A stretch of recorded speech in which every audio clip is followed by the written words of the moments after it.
al doctor Alejandro Rodríguez y a la maestra María Hernández con esta charla, Valoración de la efectividad y el autocuidado en adolescentes tempranos de educación secundaria. Brevemente compartiremos una reseña de los maestros. El maestro Alejandro Rodríguez es licenciado en Psicología por el ITESO, maestro en Psicología Educativa por la UDG, en Investigación Educativa por CIPS, en la Secretaría de Educación de Jalisco. Cuenta con más de 30 años de experiencia como asesor de tesis y proyectos de investigación educativa. Actualmente es coordinador del área de investigación en la Dirección de Psicopedagogía. Bienvenido, maestro Alejandro. La maestra María Hernández es licenciada en Psicología Educativa por la Universidad del Valle de Atemajac, maestra en Educación con Intervención en la Práctica Educativa por MEIPE, cuenta con la maestría en Investigación Educativa en el Centro de Investigaciones Pedagógicas y Sociales, diplomada en Terapia desde el Enfoque Sistémico y también cuenta con más de 30 años de experiencia en escuelas atendiendo nivel primaria y secundaria. Actualmente pertenece a USAER, zona de Tonalá, y en la Dirección de Psicopedagogía formando parte del equipo interdisciplinario. Bienvenidos, pues el micrófono es suyo.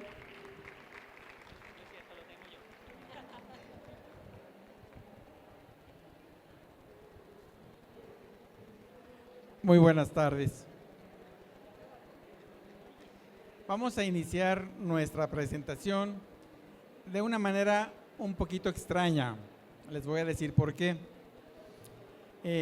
Tal vez no todos ustedes tengan conocimiento de que hay una ley de salud mental y educación emocional recientemente autorizada en diciembre pasado, que tenía como antecedente la ley de salud mental del estado de Jalisco. Bueno, pues vamos a comenzar con eso porque la versión más reciente de esa ley de salud mental y se le agregó salud mental y educación emocional. En el artículo 33, esa ley, fíjense lo que dice: se podrán realizar tamizajes de salud mental, como exploraciones acerca de la salud mental. Se podrán realizar tamizajes de salud mental por los especialistas de salud mental del sistema educativo.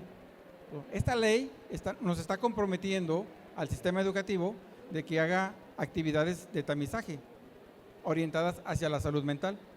Dice, para su realización contarán con el apoyo del instituto, el Instituto de Salud Mental, SALME, del Gobierno del Estado, y las herramientas materiales, humanas y tecnológicas que deberán ser proporcionadas de manera coordinada por la Secretaría de Salud y la Secretaría de Educación del Estado.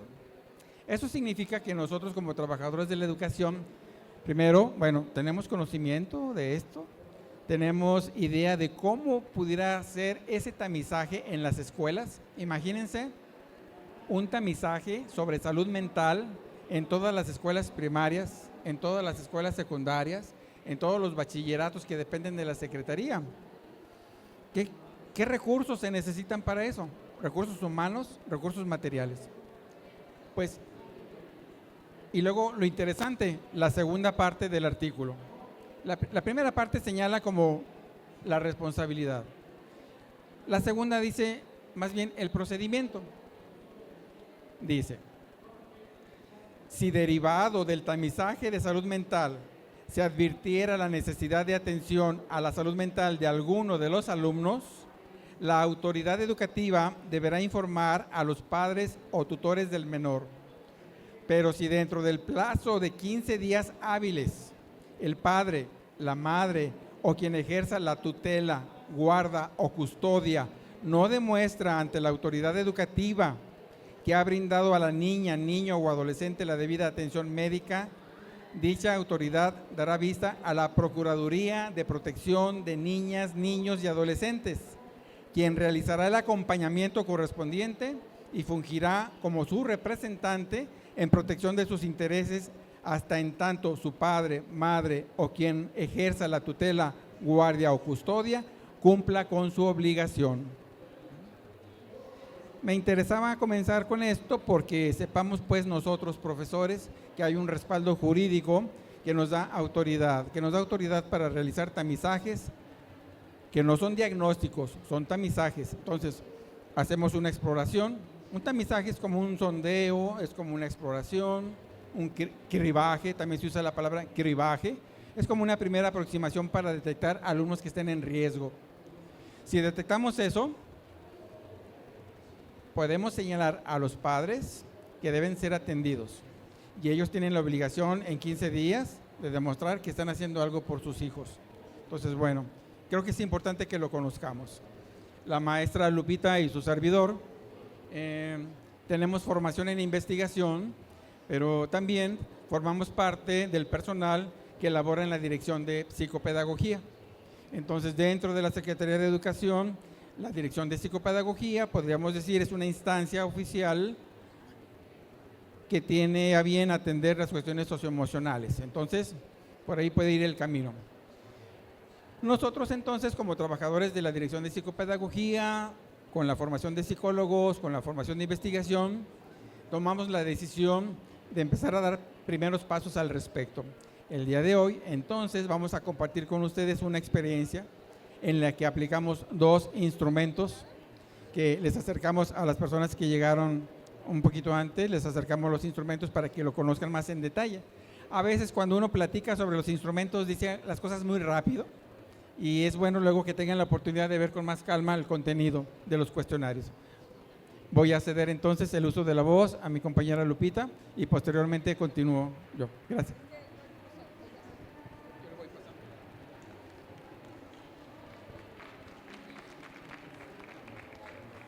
Gracias, buenas tardes. Vamos a revisar algunos conceptos que tienen que ver con los cuestionarios también aplicados, la afectividad sobre todo. Veamos entonces qué diferencia hay entre las emociones, los afectos y los estados de ánimo. Las emociones es una respuesta inmediata, es una reacción. Muchas veces oímos hablar de la situación socioemocional o hay que trabajar con educar las cuestiones socioemocionales y vemos que esa emoción es simplemente una respuesta, es una reacción. Precisamente por eso, pues tendría que entrar la cognición para poder regular esa respuesta emotiva. Vemos veces que eso no es tan fácil, y menos con chicos que tienen alguna situación especial o que ya se les ha detectado algún trastorno. Y también hemos visto que como no se les nota, o sea, no tienen una herida, no se les ve algún daño orgánico, entonces como docentes muchas veces nos cuesta trabajo creer que en ese diagnóstico que hay es verdad. No es verdad. Cuando ya nos los mandan diagnosticados, tenemos la referencia de un documento, pero cuando aún no tenemos el diagnóstico, de pronto decimos como docentes, pues es que para las travesuras es bien bueno, ¿verdad? Es que yo lo veo que es bien hábil en moverle a la computadora o bien hábil para meterle el pie a quien pase a la pasadita y a veces no entendemos que la cuestión neurológica es la que está imperando para que también la emoción esté presente y en ellos pues el desarrollo de su cerebro en eso está, en un desarrollo apenas, ¿verdad? Entonces ahora vamos a ver lo de los afectos. Aquí tiene que ver con esa preferencia que ya tiene pues el niño en relación a alguien en especial. Aquí está dirigida ya esa emoción hacia una persona determinada. Hay componente amoroso en la protección, por ejemplo, la sonrisa, la comunicación. Esta es la afectividad en el lado positivo, cuando se favorece en los niños un ajuste emocional apropiado a las circunstancias, relaciones positivas con chicos en el aula, autoestima alta, confianza en uno mismo, elevado, autocuidado, consecuencia de la cuestión del desarrollo emocional, ¿verdad? Como que vamos a ir en escaladita. El siguiente es el estado de ánimo. Estos estados de ánimo puede ser que se permanezcan en periodo de tiempo. A veces nosotros también lo tenemos, nos sentimos tristes, nos sentimos contentos, estamos enojados, nos sentimos inquietos, pero todo el día no nos sentimos de esa manera. Entonces la diferencia entre la emoción y el afecto, el estado de ánimo se puede decir que es temporal. ¿Por qué es importante que se hagan estos estudios? Encontramos una referencia en donde en Chile, dentro de la política de salud pública, es uno de los pilares de la población, de la promoción de la salud de la población en general. Es básico este elemento en ese país y sobre todo en la población adolescente. La importancia radica en que en estos últimos chicos, cursan por la etapa del ciclo vital en la que tiene lugar la consolidación de comportamientos y estilos de vida que pueden proyectarse a lo largo de toda su vida, generando repercusiones favorables o desfavorables para su salud. En esta edad se puede decir, en psicología encontrábamos un término que dice que es la segunda oportunidad de la infancia en donde se puede ayudar al chico de una manera más consciente.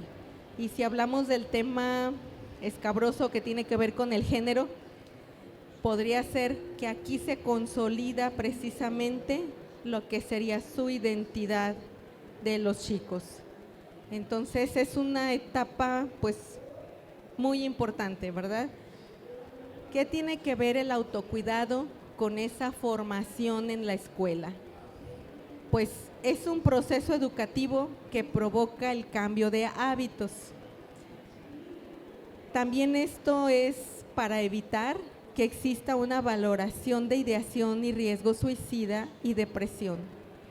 A nivel preventivo se trabaja con cuestiones como disposición prosocial, afectividad, autocuidado, promoción de hábitos positivos de convivencia para que el estudiante se sienta seguro, fortalezca su autoestima, tome mejores decisiones en propio beneficio y en beneficio de los demás. ¿Qué es lo básico en el autocuidado? La autoestima. Si se valora, si se siente valorado, si se siente importante, si se siente él mismo ya como una persona que puede tomar una mejor decisión para él mismo, si se quiere, si se reconoce sus talentos. Claro que no todo es positivo, también es aceptar la otra parte que no es tan positiva, que también hay errores, que también se tiene que tolerar que se equivoca, o sea, hay que como mantener pues ese equilibrio. Hay prioridades en el reconocimiento de instrumentos de aplicación masiva con fines de tamizaje, determinación de niveles de prevalencia, como en Chile, con los autores de Espinosa y colaboradores.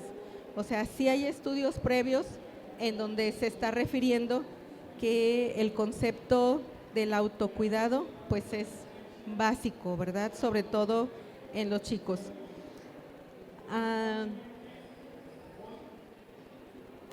Hay mediciones como autoinformes, escalas de autocuidado y de afectividad con fines de tamizaje en adolescentes. Estos señores, Dunn y Johnson y Green, en 2012, utilizan un instrumento breve y de bajo costo para valorar la presencia de síntomas depresivos en adolescentes. A diferencia de dicha experiencia, el presente estudio pone énfasis especial, atención en adolescentes tempranos. Es una población escolar más joven que las que usualmente han sido reportadas en otros países. ¿Qué hicimos nosotros? En una secundaria, dentro de la escuela, tenemos el universo, tenemos la población, entonces tenemos también el propósito del estudio, que es obtener una descripción de la relación entre el afecto y el autocuidado en adolescentes tempranos, estudiantes de educación secundaria, mediante esos dos instrumentos autodescriptivos. Ellos mismos se perciben a ellos mismos de esa manera.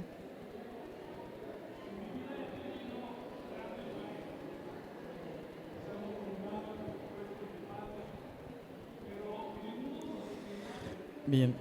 Aplicamos los dos instrumentos en una escuela secundaria, como lo comenta mi compañera Lupita, y obtuvimos una muestra de 420 estudiantes.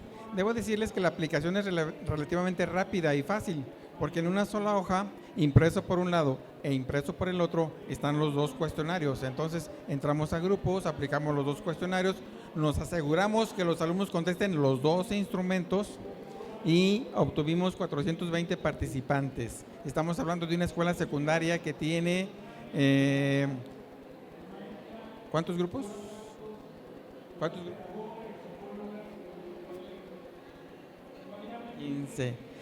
15 grupos en la secundaria. Significa que eran 5 grupos por cada grado. Fue nada más en el turno vespertino, fue una secundaria mixta. El cuestionario para evaluar la afectividad fue el cuestionario que se conoce como PANAS. Si ustedes buscan en internet PANAS, se van a encontrar que se ha aplicado en muchos otros países. Es un cuestionario como muy conocido, pero regularmente, como lo señaló la maestra Lupita, se ha aplicado a estudiantes de bachillerato o inclusive universitarios. Nosotros bajamos el nivel escolar hasta secundaria. Ese es el cuestionario de afectividad. Son 20 reactivos. Algunos de ustedes tienen el instrumento a la vista para que vean qué dice cada reactivo. Nosotros no modificamos ninguno de los reactivos, los dejamos tal y como lo sugieren los autores. El otro cuestionario es el del autocuidado. El cuestionario del autocuidado lo tomamos de internet, de uso libre, gratuito. Es más, ni siquiera les puedo decir el nombre de los autores porque aparece en una página de internet y no dice ni siquiera ni en qué año ni quiénes fueron los autores. Pero nos animamos a aplicarlo porque el autocuidado, a diferencia de otros conceptos como el de afectividad, como el de depresión, es un concepto más flexible. Es un concepto que va a costar más trabajo tener un instrumento paramétrico o estandarizado. Entonces, bueno, vamos dando la entrada a lo que alguien propuso y vamos viendo qué ocurre. En ese sentido, lo que hicimos, la maestra Lupita y su servidor, fue hacer esta aplicación con la finalidad de conocer las propiedades psicométricas de los cuestionarios. Vamos viendo si son sensibles, vamos viendo si son confiables y qué relación tienen entre ellos. Procedimiento, bueno, pues aplicamos los cuestionarios en las aulas de clase, en el ambiente natural, se puede decir, de los muchachos. Y más o menos nos llevó unos 20 minutos aplicar los dos cuestionarios en un solo grupo. Entonces, eso es un procedimiento de bajo costo, es un procedimiento rápido y si nos ponemos a trabajar con mucha dedicación, hasta tal vez en 3 días podamos tener todas las aplicaciones. En un día pasar a 5 grupos de primero, un segundo día pasar a los 5 grupos de segundo, un tercer día a los 5 grupos de tercero y bueno, en poquito tiempo una sola persona puede aplicarlo. ¿Bueno? Bien. ¿Qué encontramos? Bueno, el cuestionario PANAS, que es sobre afectividad, está diseñado para obtener 2 calificaciones. Una que se llama de afectos negativos y otra que se llama de afectos positivos. Eso significa que el cuestionario que ustedes tienen a la vista de afectividad, que tiene 20 reactivos, 10 de ellos están diseñados para evaluar los afectos negativos y otros 10 para evaluar los afectos positivos. Es una escala, entonces los alumnos contestan la opción que describe su opinión y se contabiliza para afectos negativos un puntaje, para afectos positivos otro. Entonces teníamos 2 calificaciones de un solo cuestionario. Y en el otro cuestionario, en el cuestionario de autocuidado, este cuestionario está elaborado contemplando 4 áreas de autocuidado. Estoy perdiendo la concentración por el murmullo de las otras pláticas, pero bueno, las cuatro áreas de autocuidado es el área física, el área emocional, el área social y me falta una más.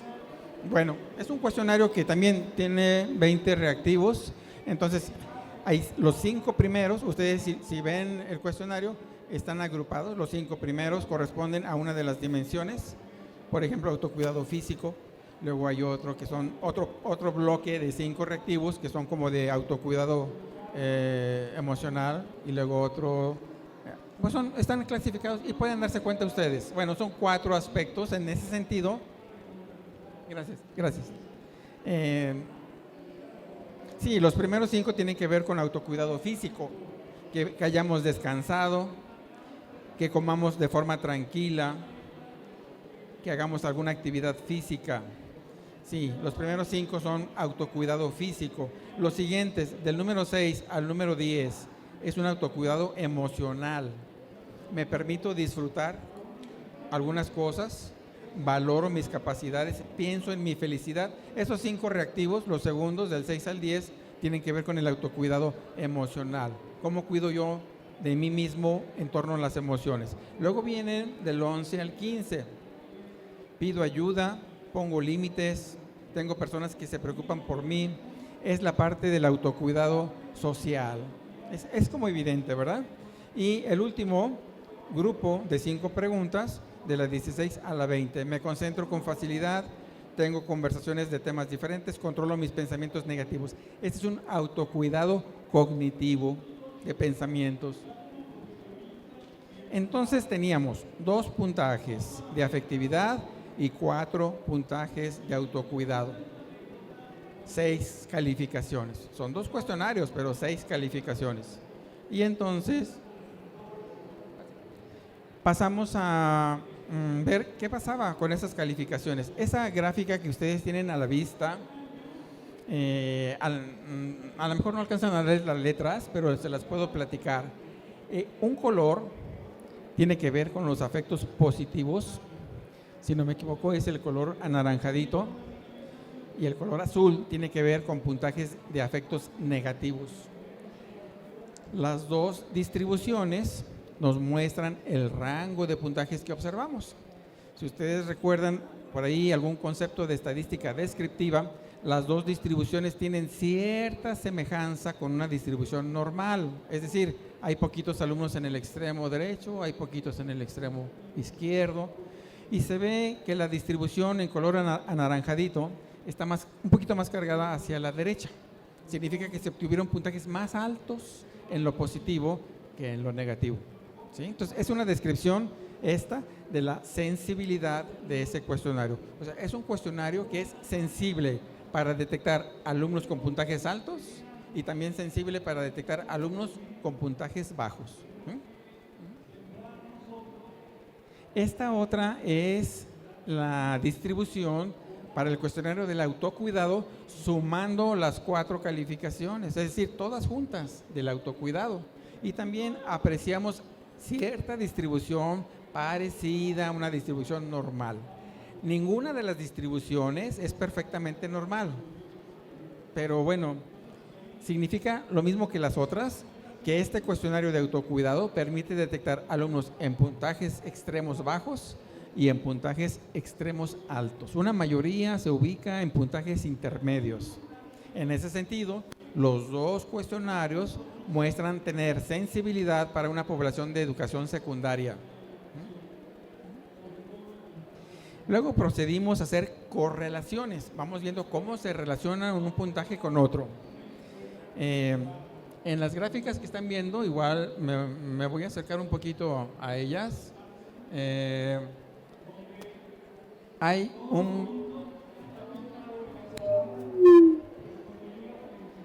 un punto solito al lado izquierdo en las 2 gráficas. Este punto que está aquí solito es la correlación que se observa entre el puntaje de afectos positivos y el de puntajes de afectos negativos. Y aquí hay una cosa que me interesa a mí mucho resaltar. Tenemos la creencia, en general, de que si nuestros afectos son positivos, va a ser raro que tengamos afectos negativos. Pero este punto, ahí donde está, cercano al 0, significa que no hay relación. Significa que podemos tener personas o alumnos que sean altos en los 2 puntajes, bajos en los dos puntajes o altos en uno y bajos en otro. Vamos a tener una combinación muy extraña de afectos positivos y afectos negativos. Entonces, hay una correlación de 0. Eso significa que los afectos positivos son independientes de los afectos negativos. No porque tengamos positivos, vamos a dejar de tener negativos. Después hay una línea con 2 puntos. Esa línea, la correlación que hay del autocuidado con los afectos positivos y el autocuidado con los afectos negativos. Y hay un contraste muy grande. Es claro que una persona que tenga afectividad positiva va a tener mucho más autocuidado que los que tienen afectividad negativa. Personas que tienen afectividad negativa se van a descuidar más ellos mismos. Esto todo, hasta aquí como que todo es lógico, ¿verdad? Y luego, ¿qué tenemos? Tenemos tres grupos, pequeñas líneas interconectadas de las correlaciones que hay entre los afectos negativos y los autocuidados. Entonces, personas que tienen sentimientos negativos o afectos negativos tienen una correlación muy pobre con el autocuidado, pero sube la gráfica cuando se trata de correlaciones con afectos positivos. Entonces, parece que sí hay indicadores de que los afectos positivos van a ser un determinante o un factor clave para que las personas se cuiden. Y lo mismo, en una escuela, si vemos alumnos que no se cuiden, podemos sospechar que pudieran tener afectividad negativa predominantemente. Y por eso es que estos instrumentos pueden ser de tamizaje, de un primer acercamiento para ver cómo es la relación de la afectividad con el autocuidado. No podemos decir, no podemos diagnosticar, no podemos decir que haya una depresión o cosas así. No, estos instrumentos son de tamizaje, una primera aproximación. Y el último grupo de líneas que está al lado derecho, que se va a la parte de arriba, es la relación que tienen entre sí los 4 aspectos del autocuidado. Entonces, curiosamente, los 4 aspectos del autocuidado tienen una correlación bastante alta. Lo que está a la vista del lado izquierdo, olvidé decirlo, corresponde a lo que encontramos con alumnos de primer grado. Lo que está a la derecha, lo que encontramos con alumnos de segundo grado. Si se fijan, las gráficas son muy semejantes. Y en la siguiente, igual, ahí tenemos los resultados con alumnos de tercer grado. Entonces, distinguimos los grados, pero se aprecia básicamente la misma relación. Esto sería información a propósito de la sensibilidad de los instrumentos para cada grado escolar. Entonces, pensamos que se puede aplicar para los 3 grados de secundaria.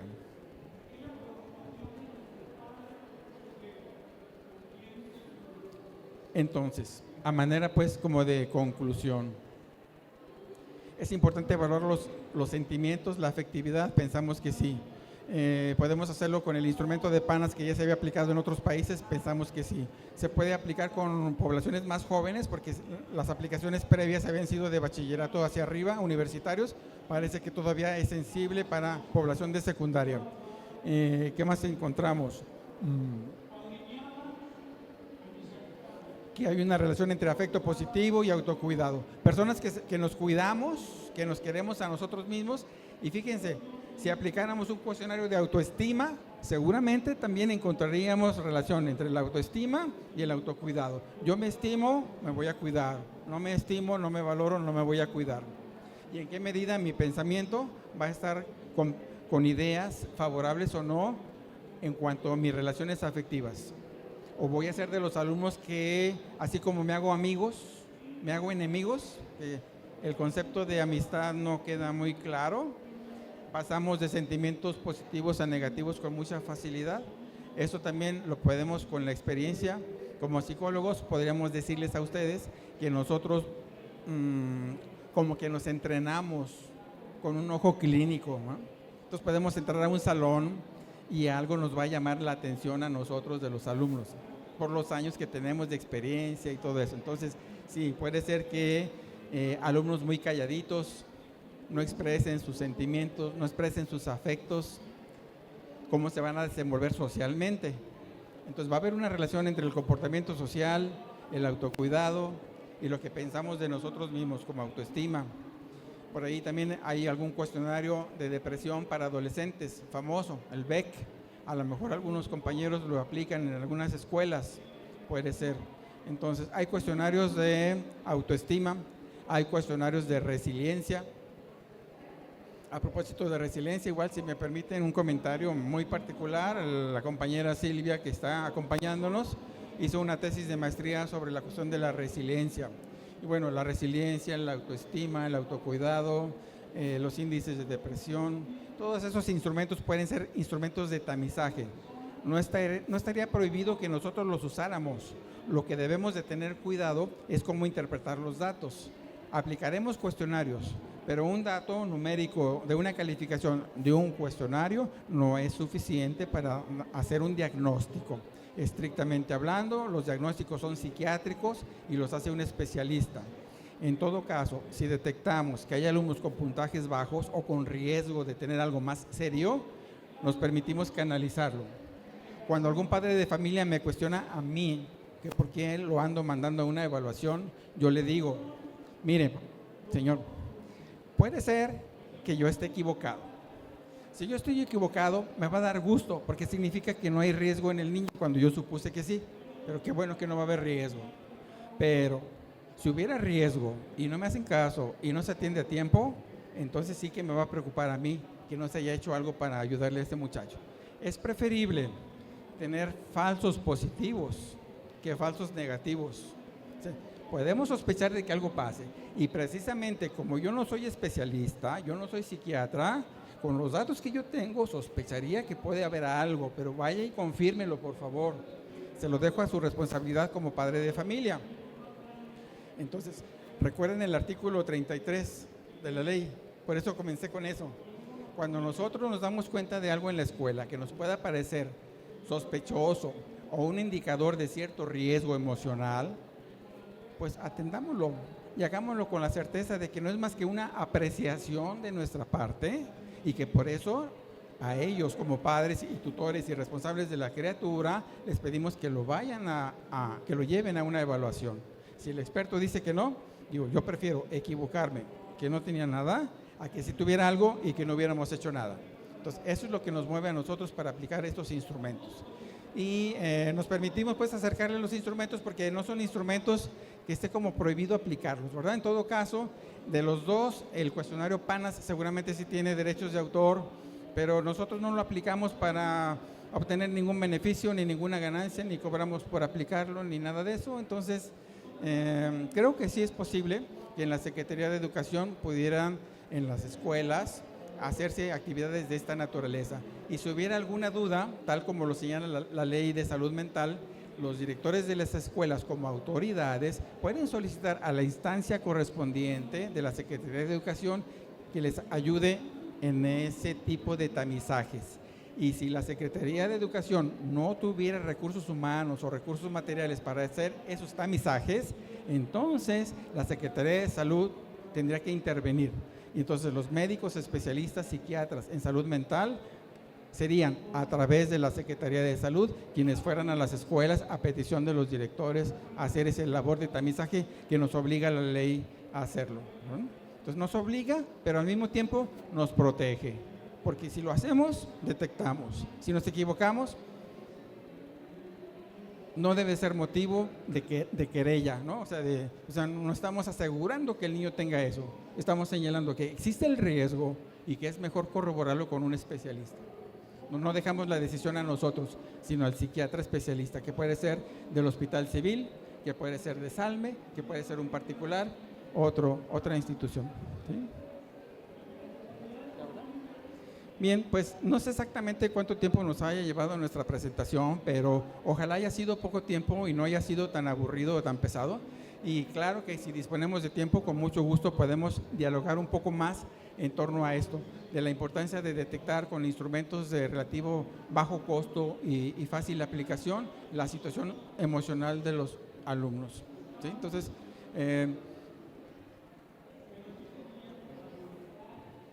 tenemos unos minutos bastante amplios para poder dialogar, platicar con más detalle sobre esta experiencia. Nuestro estudio más bien es como un pretexto para poder platicar más con ustedes y conocer sus opiniones.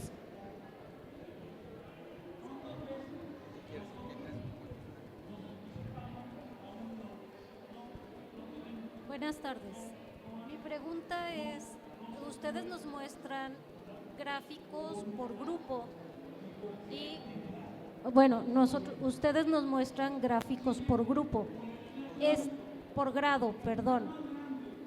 Estos instrumentos, en el momento en el que ya son contestados, ¿pueden tener interpretación personal? Sí, claro que sí. Los gráficos que les mostramos fue por grado. Pueden ser por grupo. Puede ser haciendo distinción entre hombres y mujeres. Claro que sí. De hecho, nosotros con estas aplicaciones acercamos a la escuela una lista de alumnos con puntajes bajos. Ellos van a decidir cómo acercarse a los padres de familia, o si nos piden a nosotros que lo hagamos, nosotros lo haríamos. Sí, se puede identificar alumnos en presunto riesgo por su puntaje bajo y puede ser individual. Y si se aplicaran varios instrumentos y no nada más 2, si se aplicaran 5 o 6, tendríamos entonces una batería de cuestionarios y entonces podríamos hacer un perfil y ese perfil sería más rico en su interpretación porque ya no dependería ni de una ni de 2 calificaciones, sino de un conjunto. Sí. Esto se les expondría a los padres de familia, se les haría ver que desde nuestro punto de vista hay un riesgo y los invitamos a que vayan a una valoración de especialista.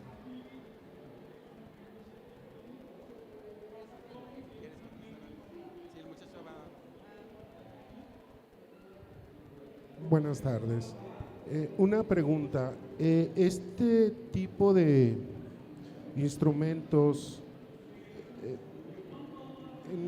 viendo esta situación de lo que se está viviendo ahorita con los alumnos, sobre todo de secundaria, ¿en qué tiempo sería recomendable? O sea, ¿en qué tiempo me refiero si se pudiera aplicar en diferentes ocasiones o con una sola aplicación sería suficiente para poder determinar resultados? Si se quisiera trabajar desde el inicio de ciclo escolar, lo conveniente sería para los primeros meses del ciclo escolar. Ahora, son esos 4 aspectos los que se pueden trabajar y trabajando los aspectos se puede volver a aplicar al término de X periodo de tiempo para hacer el contraste de la calificación inicial, habiendo trabajado después los 4 aspectos, qué tanto pudo aumentar el chico, la cuestión positiva y la medición puede ser para contrastar en un antes y en un después de haber trabajado temas relacionados con el autocuidado. Hay una experiencia que también es interesante. Con el maestro Alejandro se trabajó una técnica que se llama Asamblea del Bienestar. ¿Esto qué significa?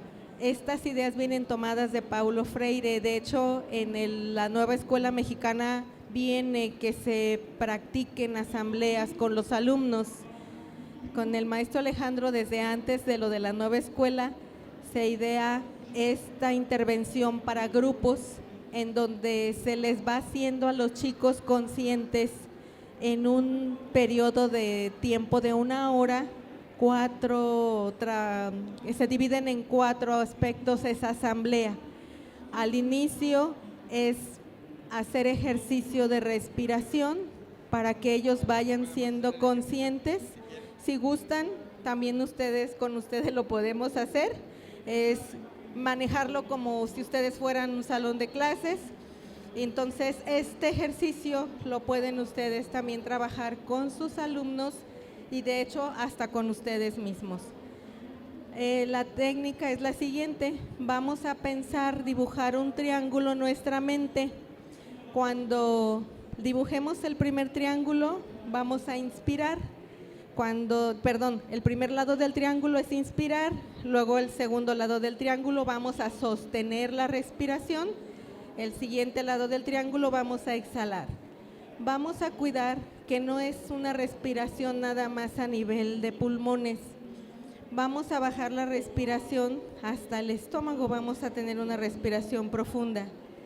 Y como les digo a los niños, no vamos a meter el aire rápido, ni lo vamos a sacar rápido. Si metemos también el aire rápido, que no estamos acostumbrados a tener esa respiración profunda, han llegado a marearse. Entonces, es así como de manera más tranquila y lo vamos a ir haciendo de forma pausada. Entonces, así en sus sillas, la espalda recargada en el respaldo de la silla, sus pies puestos en la parte de abajo del piso y vamos a en la mente concentrarnos en estos 3 tiempos. Yo los voy a guiar. La mano, si gustan sentir la respiración, pues a nivel del vientre, para que vayan sintiendo cómo el aire va entrando hasta el vientre. Empezamos a meter el aire. 1, 2, 3, sostenemos. 1, 2, 3, soltamos. 1, 2, 3. Volvemos a hacerlo. 1, 2, 3, sostenemos. 1, 2, 3, soltamos. 1, 2, 3. Se recomienda que ustedes mismos se den cuenta del antes y del después. Con los niños sucede lo mismo. Se les pide a ellos que sean conscientes cómo estaba su cuerpo antes de la respiración y que luego sean conscientes cómo su cuerpo queda después de la respiración. En el salón se recomienda también que los mismos niños, cuando ya la están practicando, la vayan haciendo como una especie de hábito y la introduzcan en el momento en el que ellos mismos la necesiten. Precisamente para evitar reaccionar, vamos a calmarnos primero. Esa calma nos va a permitir pensar. Ese pensamiento nos va a permitir también discernir cuando tomamos una decisión. ¿Me lastima esa decisión? Está equivocada. ¿Lastima a otros esa decisión? Está equivocada y me mete en problemas. Y si esa decisión nos conviene, me conviene, entonces se hace para tomarla y accionar. Este procedimiento se va cuidando paulatinamente con ellos en la medida que se ingresa a los salones. Yo tengo la oportunidad de ingresar durante el ciclo escolar, entonces se puede decir que conforme se va ingresando al aula, ya ellos me ven y de pronto en automático asocian. Ya yo no necesito decirles que se callen, que me ven entrar al aula. Como estoy en diferentes escuelas y dispongo de periodos de tiempo, voy a diferentes días en diferentes escuelas, entonces saben que si me ven por ahí, pues ya es garantía de que puedo ingresar a algún salón. Y esto en el primer momento. En el segundo momento vamos revisando si hay alguna situación con el docente en donde hay alguna dificultad en el aula, con algún compañerito, con el grupo mismo, y vamos buscando la temática para ir trabajando sesión a sesión. Después del siguiente momento es como platicar con ellos experiencias de qué es lo que les ocurre o ha ocurrido en relación al tema trabajado. Ahí les pido que en su cuaderno pongan un esquema para que del cuaderno también vayan ellos asociando como si fuera un esquema mental, nombre, fecha, grado, grupo, temática, y juntos Por eso es asamblea, porque juntos en el diálogo vamos construyendo qué es lo mejor para el grupo y lo mejor para cada uno. Ideamos una frase juntos en el grupo que nos ayude a recordar lo que se trabajó en el tema. En el espacio del cuaderno ponemos la frase aprendí hoy. Ellos ponen su propio aprendizaje. En el cuaderno al final yo les pido que platiquen a sus papás la experiencia y que la siguiente ocasión que vengan nuevamente en el cuaderno esté la opinión del papá de lo que se trabajó en el aula. Es una manera como de llegar a la familia también. Ahí pues no se tiene tanto la garantía de que haya una respuesta del papá, pero al menos como docentes sí la invitación de tener esa colaboración entre lo que es el docente en el aula y lo que sería el contacto con la familia. Y con temas de autocuidado que puede ser el aseo de las uñas, el cuidado de su persona, el cuidado de su mochila, el sueño, que es importante el sueño, vemos lo del sueño también, la alimentación, las relaciones con compañeros, el decir palabras ofensivas o no, cuestiones del trato. O sea, el mismo grupo va dando elementos para la temática general. Y al término de la experiencia, yo les pido a los niños que recuerden qué temas hemos trabajado, se hace un listado junto con ellos de los temas que se trabajaron, se pregunta nuevamente a papás cómo ven ellos eso, se regresa a la comunicación si es que existe y también ellos mismos se van quedando pues con ese sabor en donde pueden pensar antes de actuar y ya sin el pendiente de que puedan meterse en problemas aparentemente por la decisión que hayan tomado. Se procura que sea en comunidad la experiencia, en el grupo y con los docentes en previo acuerdo también, porque pues el profesor puede decir, me interesa que se trabaje este tema, me interesa que se revise esto, algún conflicto que haya habido en la semana, cuestiones de reglamento, entonces pues, aplicación práctica la tiene. Y de hecho, cuando ya les pregunto a los niños si les ayuda en qué momento les ayuda la respiración, algunas de las veces han comentado que antes de dormir les ha servido, porque se duermen muy rico y relajados. Entonces es un alcance al que nosotros como docentes se les quiera dar. Le pedí a la maestra Lupita que les platicara sobre la experiencia de la Asamblea del Bienestar porque a raíz de la pregunta, aplicamos un instrumento. La maestra Lupita le ha llevado unas 8 sesiones más o menos, la Asamblea del Bienestar, y serían 2 meses, por decirlo. Entonces, bueno, pensamos que tal vez un espacio de 2, 3 meses entre una aplicación y una segunda pueda ser criterio para hacer uso de los instrumentos, ¿verdad? Sí. Si se dan cuenta y quienes conocen más de investigación se darán cuenta que nuestra rigurosidad en el estudio es todavía pobre, porque lo ideal es que usemos un diseño factorial, un diseño más complejo. Apenas nos estamos aproximando a un estudio de antes y después, entonces estamos todavía en cuestión metodológica muy pobres, ¿no? Pero comenzamos toda esta experiencia con un cuestionario, con una muestra de 80 alumnos, luego ya fueron 2 cuestionarios, una muestra de 400 y les puedo decir que este año, hace un par de meses, aplicamos 2 cuestionarios a una muestra de 800 estudiantes. Entonces estamos habilitándonos también nosotros para tener datos más sólidos y poderlos compartir con ustedes, pero por ahí la llevamos. Sí, bueno, pues de nuestra parte, y si hubiera otra pregunta, si no, les agradecemos muchísimo su atención. Muchísimas gracias por su participación, muy valiosa, por cierto. Y bueno, la Secretaría de Educación del Estado de Jalisco les agradece su colaboración en este Congreso Recrea Academic como talleristas y bueno, extiende la siguiente constancia a María Guadalupe Hernández Pérez.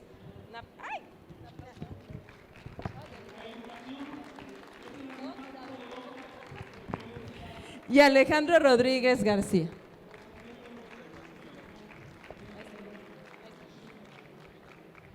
Bueno, pues muchas gracias y es muy importante tener estas herramientas, aprovéchenlas. Y bueno, el contacto también lo tenemos en nuestra página de CEMEG. Ahí pueden ustedes ingresar, hay un área que se llama investigación y ahí se van generando publicaciones, pueden ustedes incluso llenar un formulario si tienen interés en conocer más sobre los productos o las actividades que se realizan desde el Seminario de Investigación Recrea. Y bueno, queremos buscar que ustedes también tengan ese contacto, esa cercanía con las personas que están trabajando estos temas tan importantes. Muchas gracias a los ponentes y bueno, les agradecemos. Hay que salir de aquel lado porque por acá es el ingreso. Gracias.